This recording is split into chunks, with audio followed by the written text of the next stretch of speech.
Lovely to be here in person again with everyone. I just want to start by again acknowledging the Larrakia people on whose lands we're all meeting and whose lands I have the privilege to live and work as well. I'm here for Anna today, so apologies, I am mostly going to be reading her policy update. But I just want to reflect upon what an incredible year it was last year. I think we say all the time, how incredibly dynamic this industry is that we're working in, and 2022 was no exception.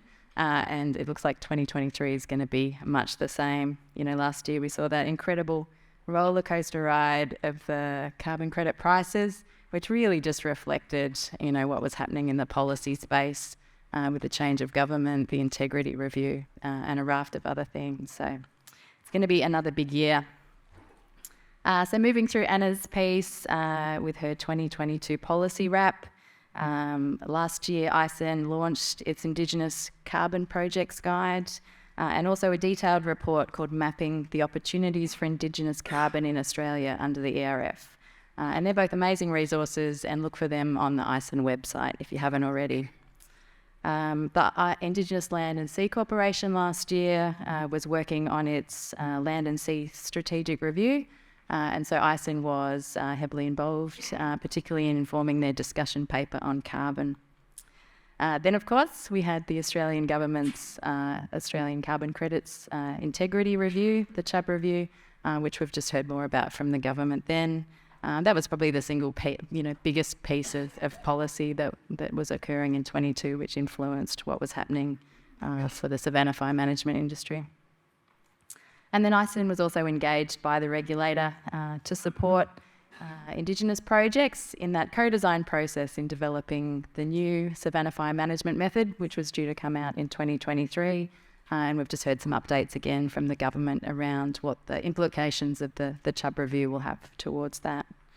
And Anna just really wanted to stress that it's ICIN members and their contribution to this policy development work that's enabled ICIN to be able to successfully advocate for several major policy reforms which have strengthened the recognition of Indigenous rights in carbon and better recognition of all the hard work that Indigenous land and sea managers are doing caring for country, along with more opportunities for First Nations people to lead carbon and other environmental markets.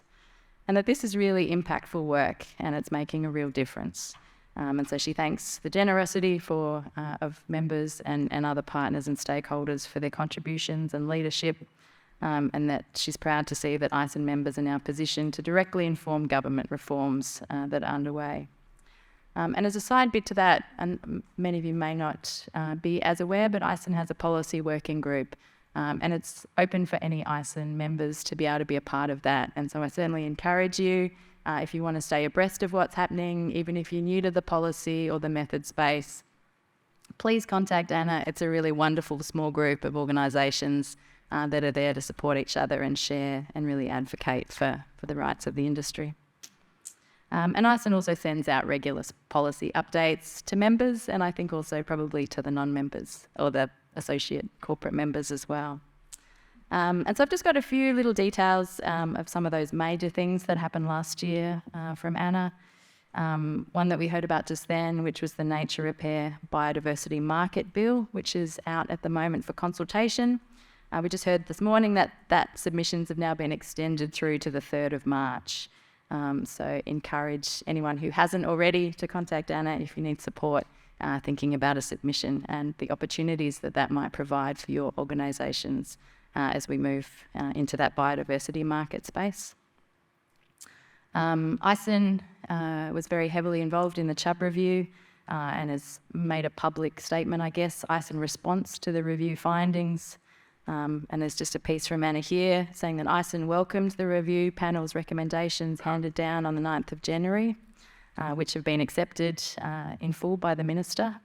In a considerable win for ICIN and Indigenous rights in carbon more generally, the review panel agreed that policy allowing for conditional registration without consent of native title holders should be scrapped. So that's a really fantastic win for rights for land. Another considerable win is the policy change allowing for proponent-led method development which ideally will provide for more Indigenous-led carbon methods, including some of the research that's already being supported by ICIN and its member organisations. And then, as we heard just before, whilst ICIN welcomed the outcomes, also publicly raised concerns about the need to ensure that the new Savanna fire management method is not held up as part of that transition process between the regulator and back to the department. And just as an aside, I was just wanting to mention with the room too, like to make it really clear that it was never the Savanna fire management methods that were, I guess, under scrutiny or challenged as part of the integrity review.